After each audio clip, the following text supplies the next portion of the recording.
Broadcasting live from the Business RadioX studio, it's time for Family Business Radio.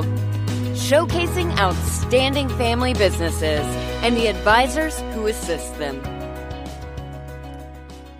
Good afternoon. You're listening to an episode of Family Business Radio. I'm your host, Anthony Chen. Today we have three amazing guests with us here today, going to share with their insights when it comes to risk and succession planning. Our first guest coming up is Jeremy Stevenson with iBridge Global Partners. Welcome to the show, Jeremy. Thank you, Anthony. I appreciate you having me on. Great, thank you. So kind of share with our audience kind of an insight as to what got you started. So I worked for a dysfunctional family business when I was in high school. And then in college, I ran a couple of my parents' smaller family businesses. And one of them was a case study in bad partnerships. And the other one actually succeeded sufficiently or moderately. And then, you go to college, you work in corporate. And then I got into consulting, and I ended up consulting with numerous family businesses and saw the contributions that you make to the local ecosystems. Basically, obviously, the U.S. economy is really built on family businesses, but they usually have a big challenge in terms of family dynamics and figuring out how to pass the baton to the next generation. So helped a lot of businesses out in that perspective, and then got into a family office, basically advising their portfolio. And, you just continue to go down that rabbit hole, got involved in startups and things. But from a U.S. economic perspective and just from the contribution that family businesses make, I think it's really important that we continue to help them carry on those legacies and continue path forward.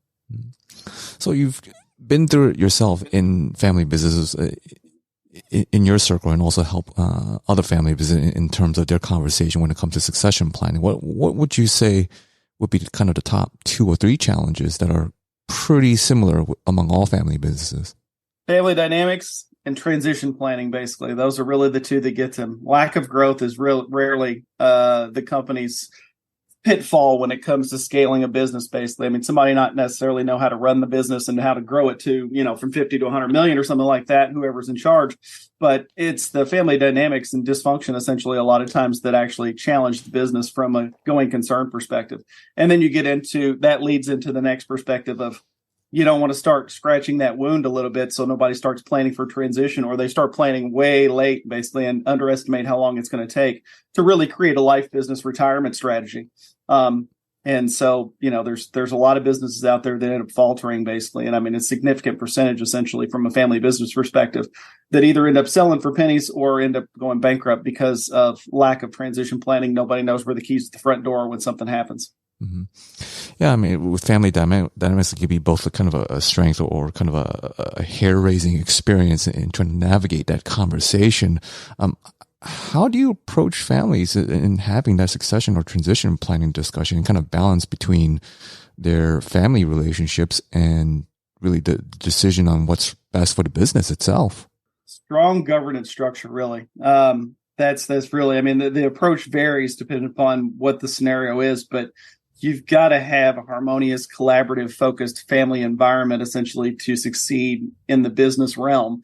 And trying to separate that, in other words, working with XYZ, sister, brother, parents at the office, and then going home and Thanksgiving dinner, expecting that that's going to be a completely different dynamic is really, it's a pie in the sky scenario that doesn't normally happen. But when it comes to the business, there is a switch that can be turned on and turned off, and it really comes down to the strong governance structure. So whether or not, and this kind of goes in tandem, basically, creating a family council, it's not always essential, but a lot of times it's a very good thing to have, essentially, so the family can actually figure out how they're going to interact with the business. That's how you start to bring up the next generation of leaders in the business or owners or what have you, start getting them acquainted on what the business is about. And I'm talking, you can start this when they're 12 years old, 5 years old, 10 years old. So they start understanding how the business runs, what the family's relationship is to it. And also it gives set time, a set schedule, and a set cadence for families to actually start discussing how their relationship is evolving with the business per se. And then you get into actually board of directors and professionalizing the governance structure. You kind of have to run these businesses like a mini Fortune 50 if you want to continue from a legacy perspective.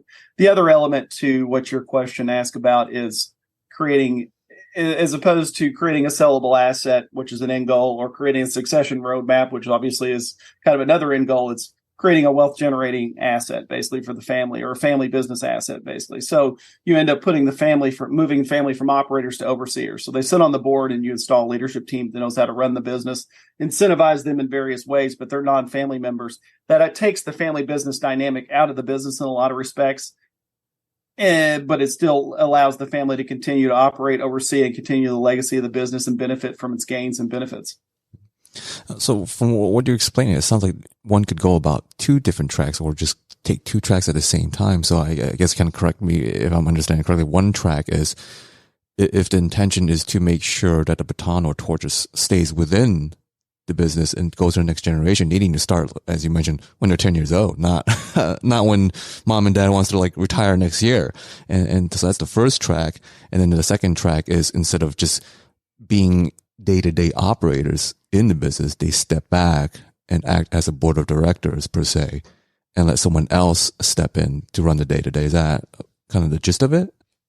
Yeah, I mean, there's three really options when it comes to transition planning. And I wasn't suggesting that a 10-year-old take over the business, but you know, if you create a council and a cadence, obviously, where the family gets together and starts meeting and discusses how they interact with the business, what the business is about, and start educating that next generation of leaders and or governance structure, I guess, if they're going to be on the board. Mm-hmm. But I think, you know, that's kind of how usually family councils should be used, because the board of directors for a company is used for focused on the board or the business itself, basically. I mean, you can put independent directors on there, but family council is more about how the family interacts with the business. Board of directors is what's going on in the business and how are they going to interact with the leadership team of the business. Mm-hmm. And then you get into what you were talking about. So there's really three options, basically. You can create a sellable asset, which, case in point, you know, you create an asset so you can sell it, put it on the open market, redo the kitchens and baths, basically. So when you put it on the market, it's turnkey property, not a foreclosure. You can create a succession roadmap, which is passing the baton to the next generation of leadership. Obviously, you need to train them. You have to make sure they want the business, you know, that they have actually a passion for it.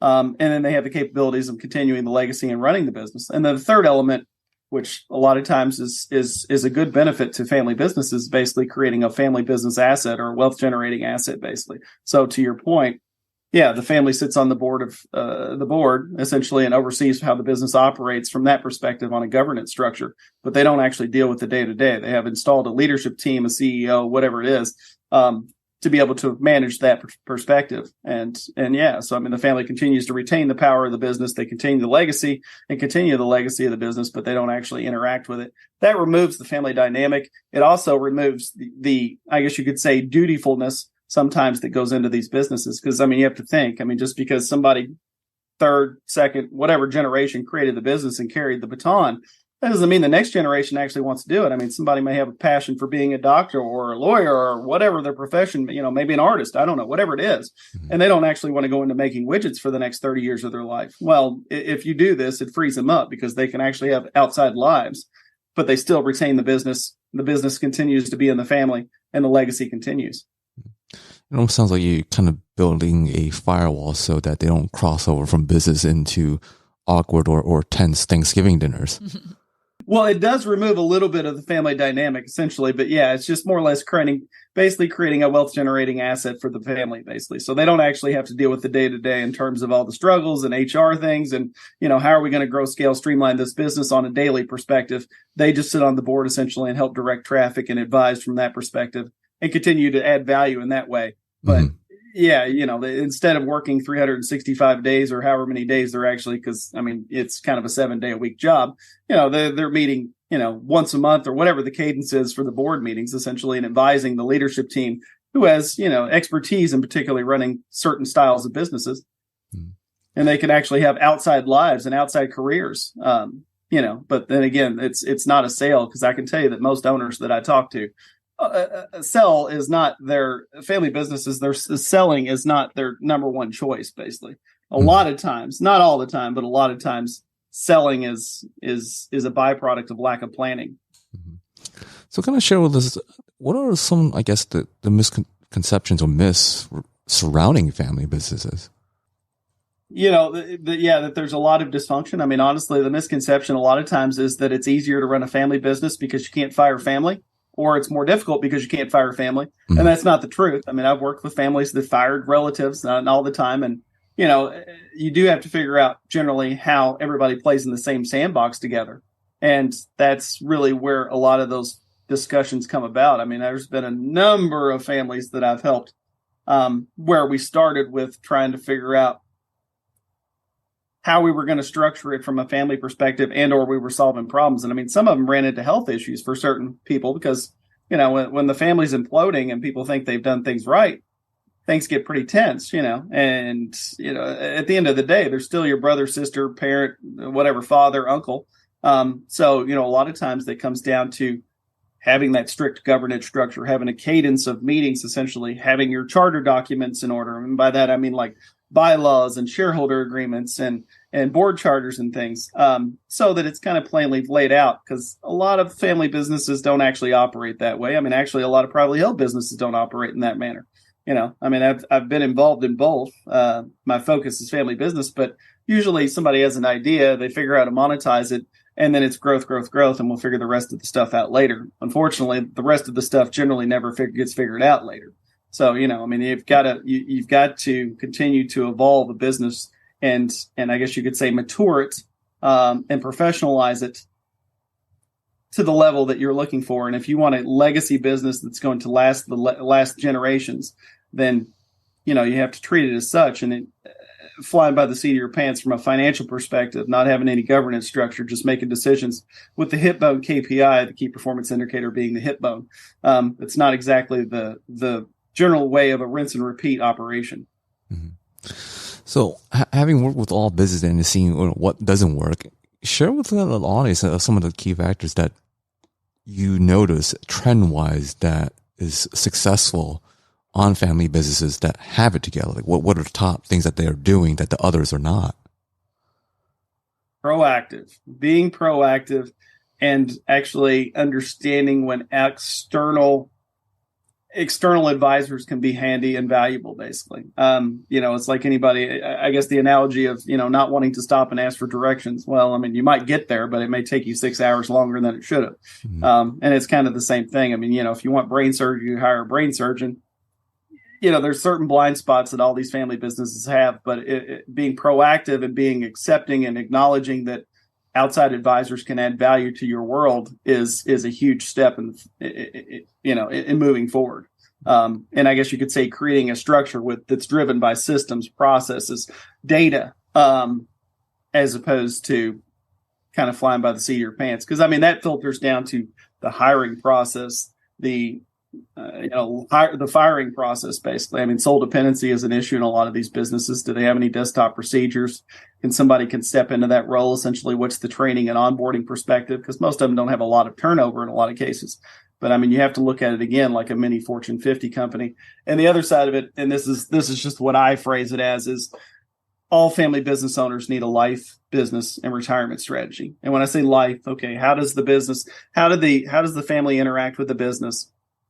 How does family get in and out of the business? What's the protocol for that? Do they have to work 10 years outside of the business before they step in, or do they just step in from college or the high school or whatever and get the corner office, which is probably not a good idea.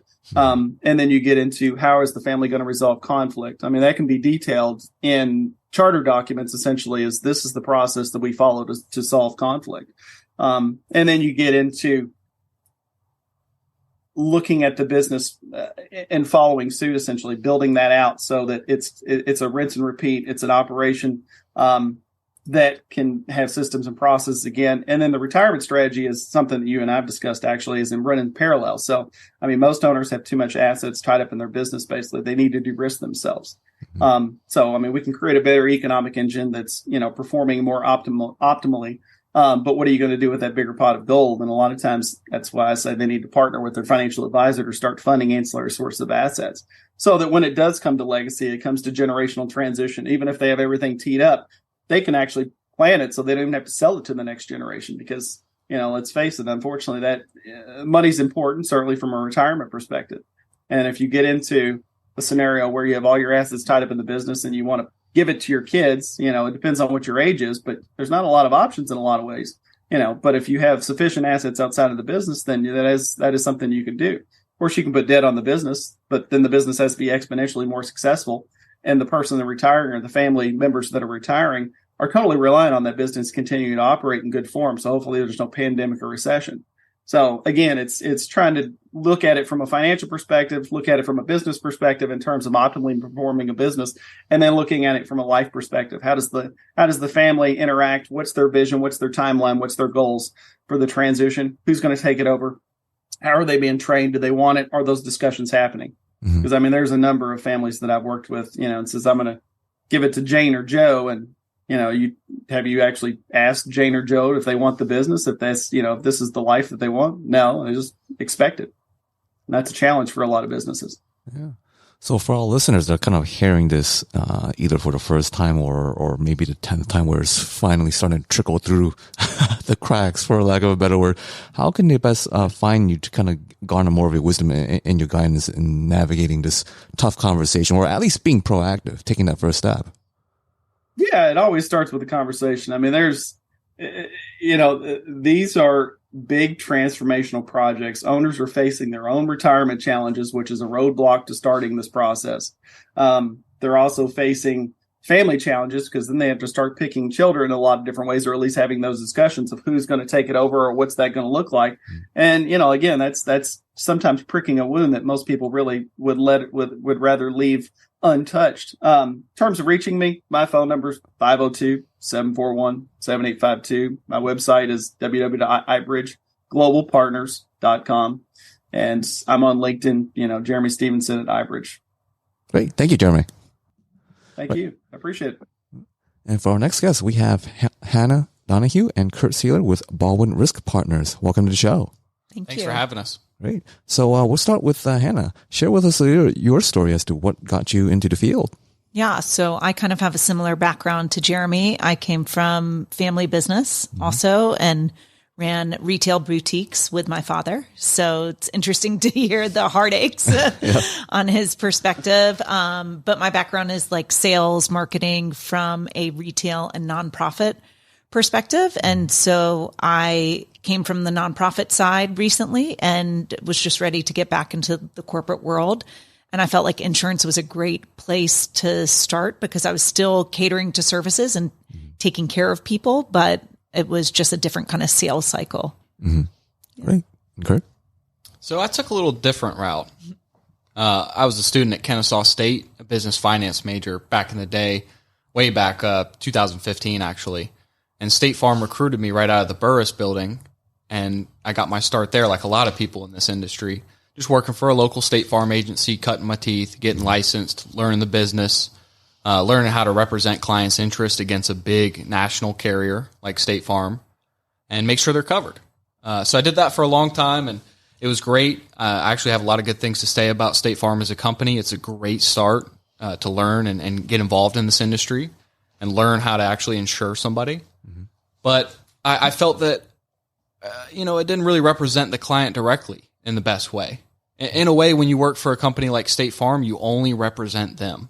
You're almost working for them, even though they like to say you're a independent agent, which isn't really true when it's a company like State Farm, Allstate, Farmers, local mom and pop shops. So I transitioned over to the independent brokerage side of things. Baldwin Risk Partners is a huge national firm. We don't work for any one carrier. We work for the client directly.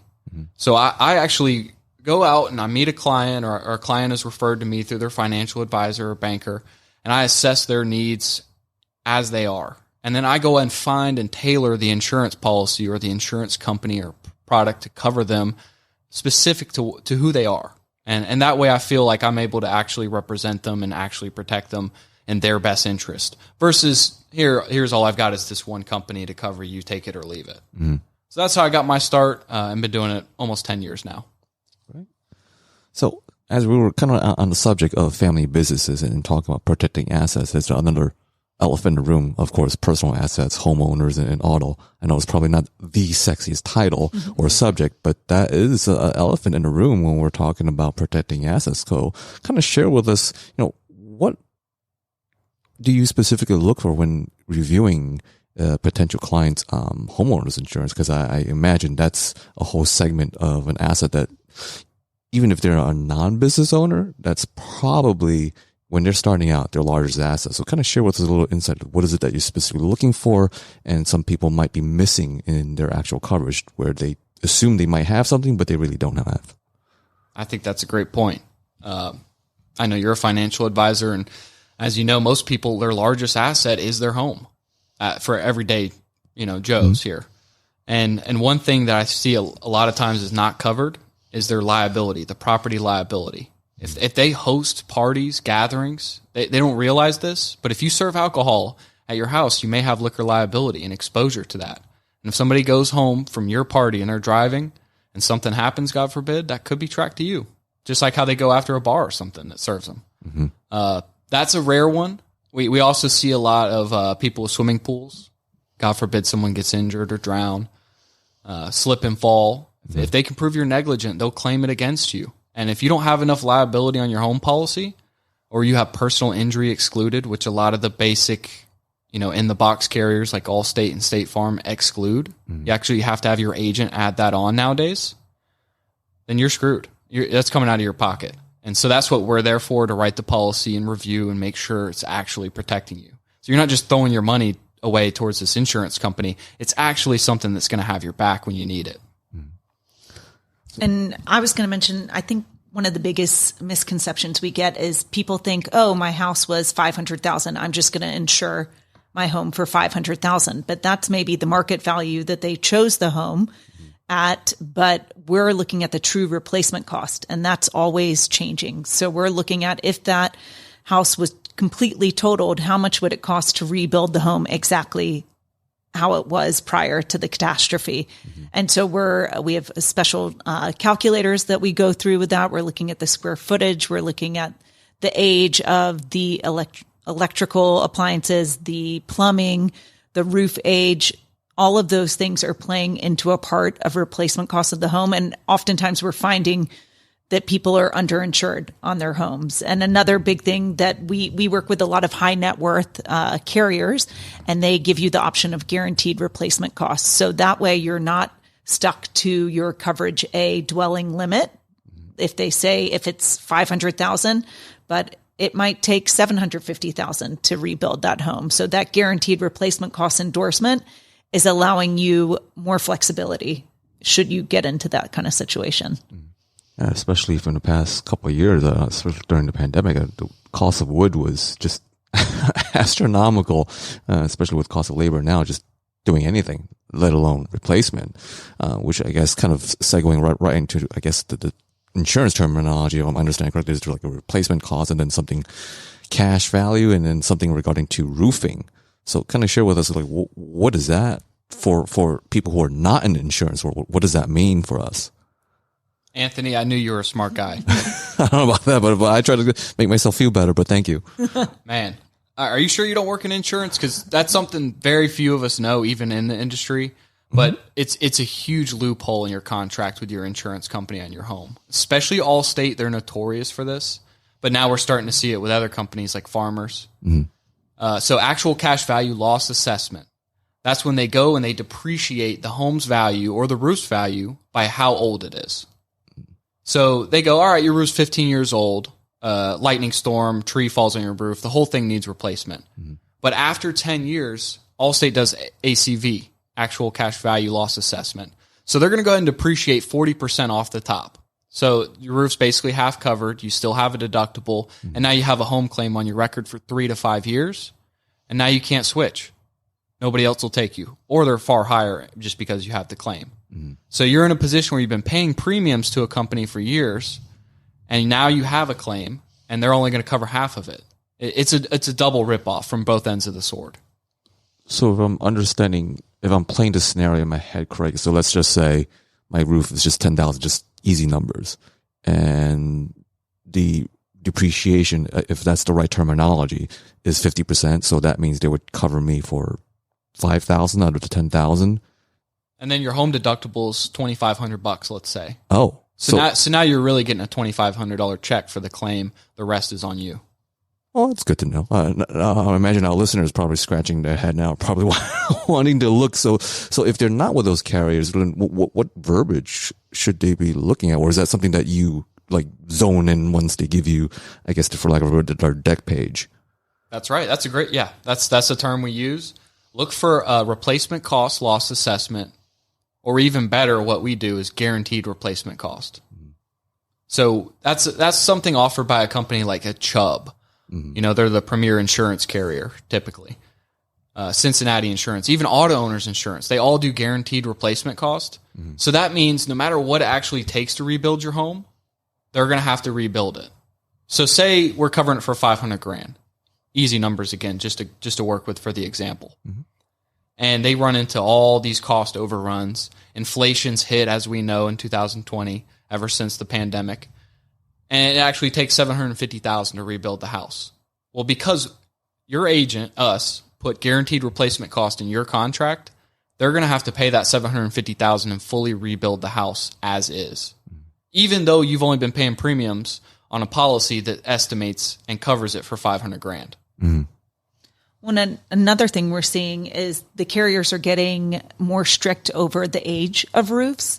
And so many of our carriers will say if the roof is older than 10 years, we're not going to cover them unless they redo the roof. Or they'll say we'll only offer the actual cash value, like you mentioned before. But another thing we want to warn our or advise our prospective clients is your insurance policy is not a wear and tear policy. It's for catastrophe. So if there's a storm that comes through and a roofer comes to your house and they try to coerce you, you should redo your roof. We can maybe prove that there's hail damage. It's like you have to kind of take a minute and stop and say, is this really something that I want to, enter? Because it's not always truthful or ethical. But also, if you do a roof claim, that's usually a very big claim that's sitting on your home policy history. And so that's going to hinder, your premiums or potentially switching to a different insurance carrier down the road because they're going to see that red flag that they recently did a roof claim, which could usually be like $10,000 to $20,000 oftentimes.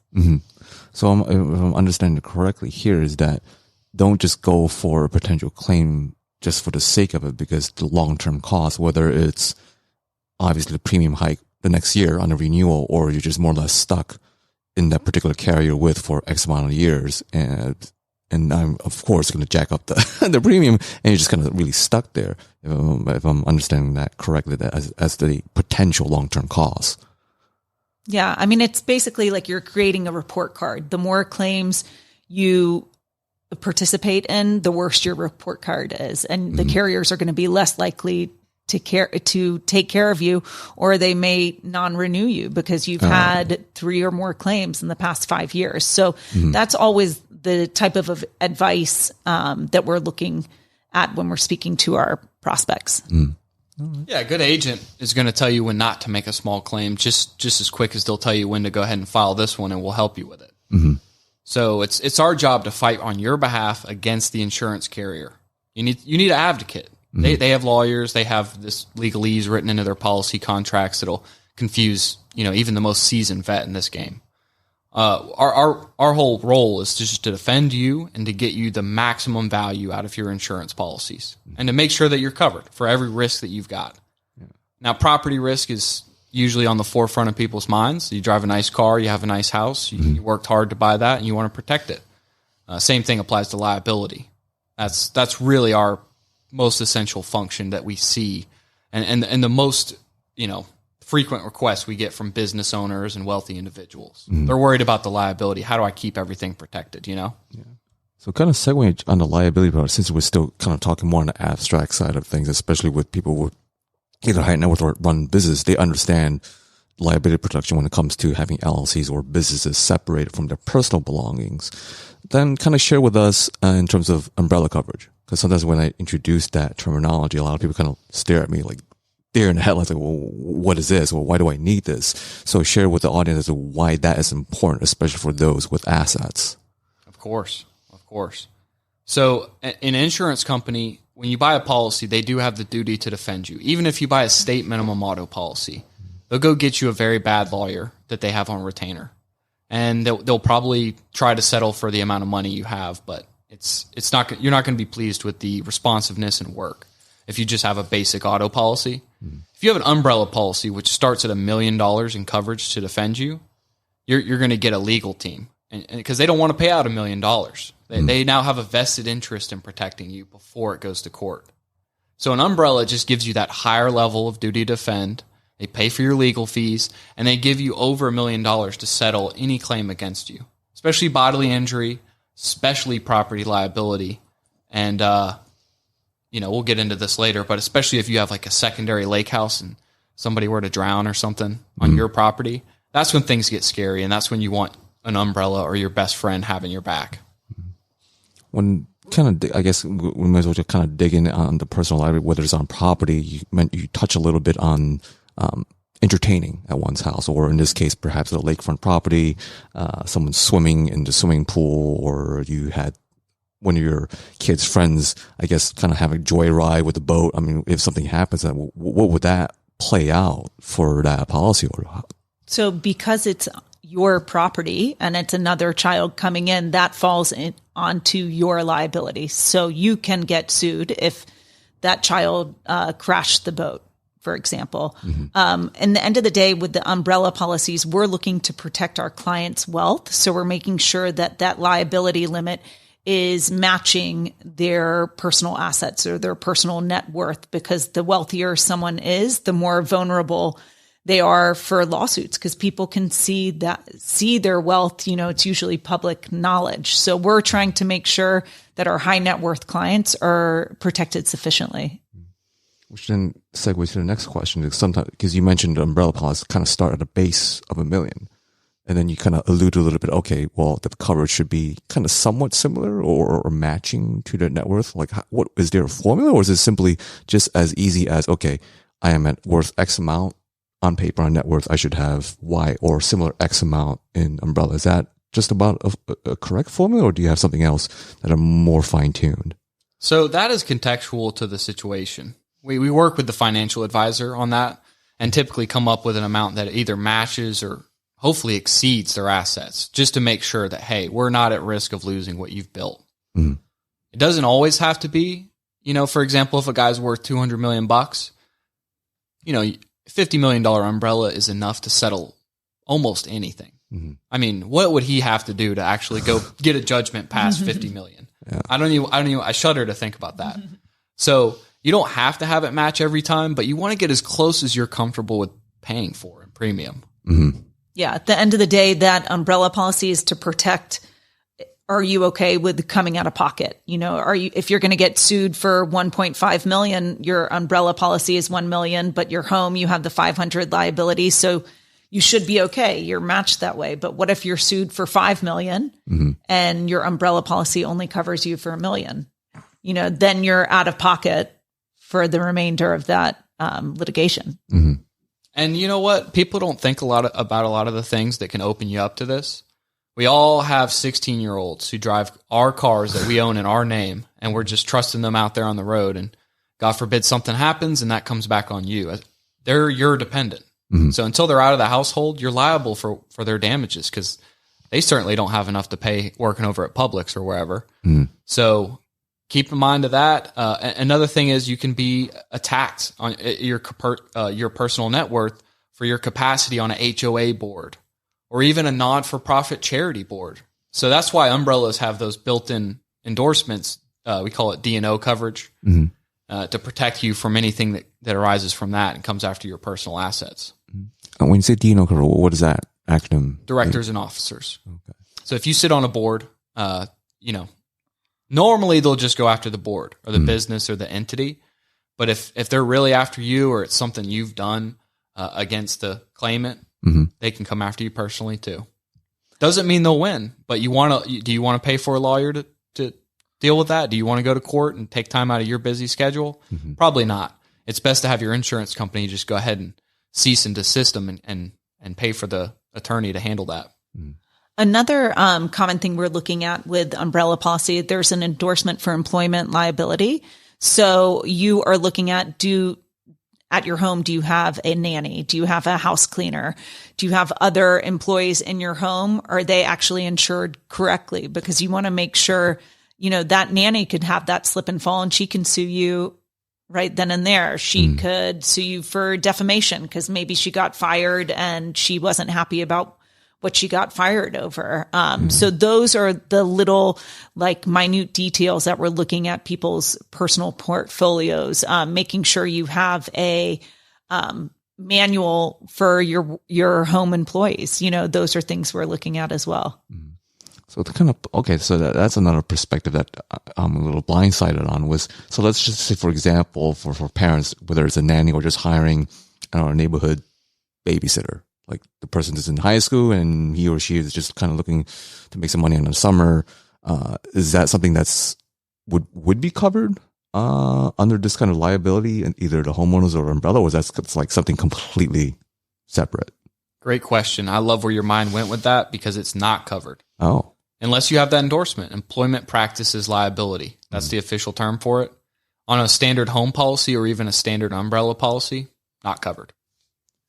So for all of our parents that are listening in right now, thinking, oh yeah, I got a high school gal that kind of babysits my 5-year-old, is probably thinking, I should probably go and open that policy booklet I have not opened up in 5+ years. Yep. Or I've had with my State Farm agent buddy I went to high school with for 10, 15 years, and I haven't looked at it. Yeah. So then kind of looking in terms of on the family business side of things, Hannah, what are other things that a business owner should also take into account beyond, let's say, a non-business owning family would when it comes to whether it's just a home, auto, or liability? I think it's making sure that your assets for the business and your personal portfolio are completely separate, and making sure like the business might be in an LLC, but your personal stuff could be in your names. But if you have, for an example, like a rental property, that might be something you want to consider putting in an LLC as well, because that's opening you up to liability implications if you're doing that rental property under your names. So we're looking at making sure that you're protecting your personal wealth versus your commercial wealth in two different ways. So touching on that, because nowadays that the hot thing is either the Airbnbs or the verbals. I keep getting spammed on every social media outlet of verbal this and that. So, all right, well, surely there's got to be some additional liability protection there or exposure that someone who just dipping their toe in for the first time, buying their first a property to kind of lease and do their own thing. What additional perspectives they should be aware about?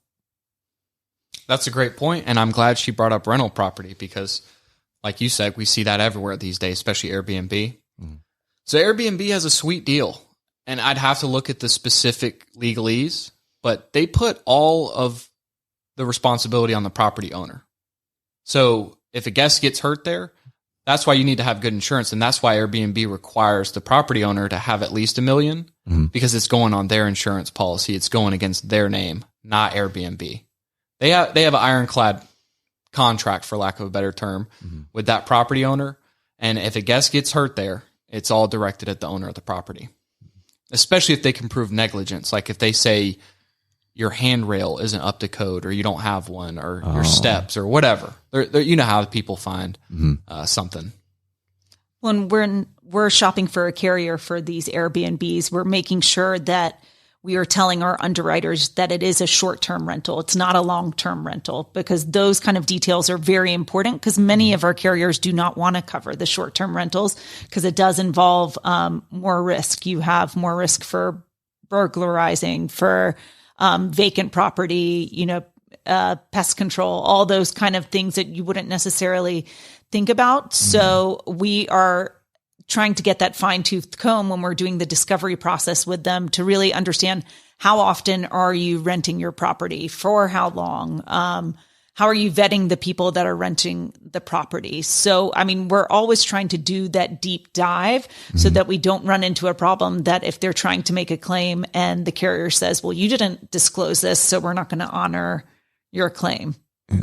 So it sounds like it's best to just disclose everything up front so you don't butt heads when it comes claim time. Of course. If you don't disclose the risk, and they have questions on all home applications. Do you rent this house out? How often? And how long for each rental? And if you answer on that application for just a standard home policy that no, I don't rent it out, and you actually are, and then something happens, or God forbid the guests or the tenants burn down your place, that insurance company definitely has a right to deny that claim and leave you out to dry. So make sure you always have to disclose. Yeah. I had a similar situation on the auto side that basically it was an individual that he already has a long track record of accidents and speeding tickets and that sort of thing. So it was already hard to cover him for his auto policy to begin with. And then his carrier dropped him because he never disclosed that he was driving for Uber or doing, one of those kind of app driven jobs. And so they dropped him. And then because of his bad track record, it was very hard to place him. And we had to kind of put it back to him. We're not the best market for you because we don't have anything affordable at this time. So, I mean, we're always looking at that what if, So it almost sounds like all these app and gigs have a bit more cost to them than what they actually disclose. Yeah, people don't think about that. There's a startup cost, and insurance is definitely one of the heaviest. But that's okay. I mean, that's why you get a good agent. You're not stuck with one company like a State Farm, Allstate, whoever. We have 30 to 40 carriers. So if one of them gets out of line, we're going to go find someone who will play ball with you and get it covered the right way. So there's no worry about disclosing it or quoting it or, live your lifestyle how you want. And if you want to rent out your house, feel free. We'll find a solution to make sure it's covered the right way. And we'll make sure it's priced fairly too. Great. Well, it feels like we're just like scratching the tip of the iceberg, whether it's homeowners, short term, and we barely even touched on the auto insurance. I imagine that's like a whole rabbit hole that by itself. For those that are listeners that are just kind of learning all this for the first time, particularly for parents, if they're hiring either nannies or babysitters and realizing, I should probably check, what was the endorsement again specifically? Employment practices liability. And it's on your umbrella, by the way. It's not on your home policy. Oh, okay. So something that, especially if they don't have an umbrella, then they're really screwed. Yeah. They didn't get that rectified. So how can our listeners best reach out to you and learn more? Yeah. So we can both be accessed. Our website is bks-partners.com. For Hannah, myself, you can reach me at 404-947-7128. And I am also on LinkedIn. And same for me. You can find me on LinkedIn, Kurt, KURT, SEILER. And my phone number is 404-372-2270. And I'd be happy to help. Okay. And your number? Oh, I apologize. It's 404-947-7128. And my email is similar. It's the Hannah.Odonoghue, which you would get that spelling on LinkedIn, at bks-partners.com. Okay, great. Thank you. Thank you. So for our audience, you kind of hear multiple different perspectives. One from, especially as it works with family businesses and having that conversation being proactive, and also on a segue right into from family businesses to talk about risk management and protecting liability, not just on the business side of things in transition, but just protecting one's asset, even if one is not a business owner. So kind of a circle back in terms of a question to bring a guest back on is, knowing what you know now, what would you have recommended to yourself differently when you just started?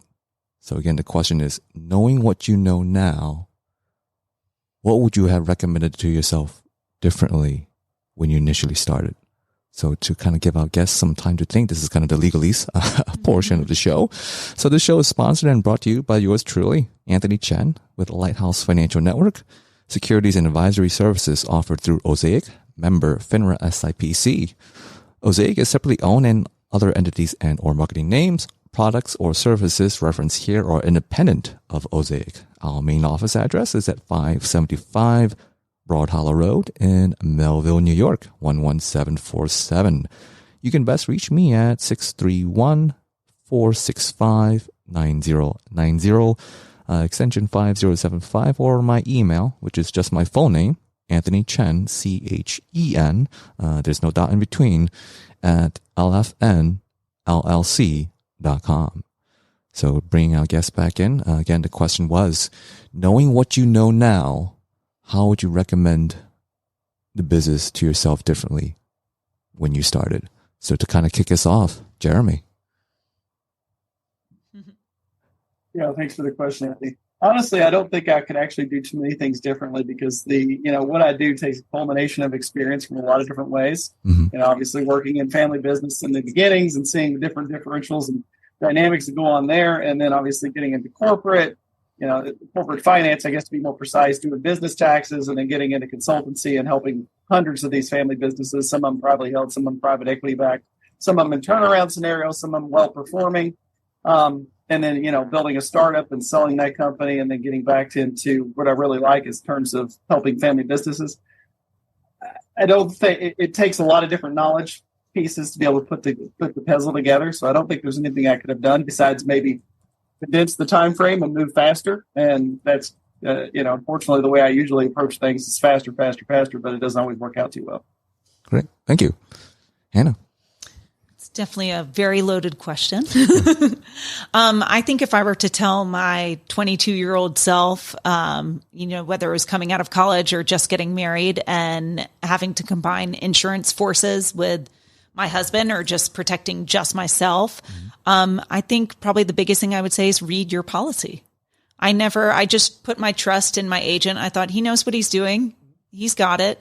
But in the end of the day, if I probably read my policy, I would have seen, a lot of red flags, whether it was maybe my personal property wasn't covered enough, or my home replacement cost wasn't sufficient, or my auto is covered at actual cash value rather than agreed value, which we didn't touch upon too much. But those would be kind of big buzzwords I'd be looking at throughout my policies. And even the collections piece, I think, every time you're going through a different life cycle, you want to think, well, what do my assets look like now? Well, now I have an engagement ring. I just got married, or I just had my bat mitzvah and my child has now accumulated all these new pieces of jewelry. Maybe these are items that should be included in my schedule for my collections policy. So kind of thinking about, if I were to take a step back, is actually read the fine print and see what is actually covered in my policy.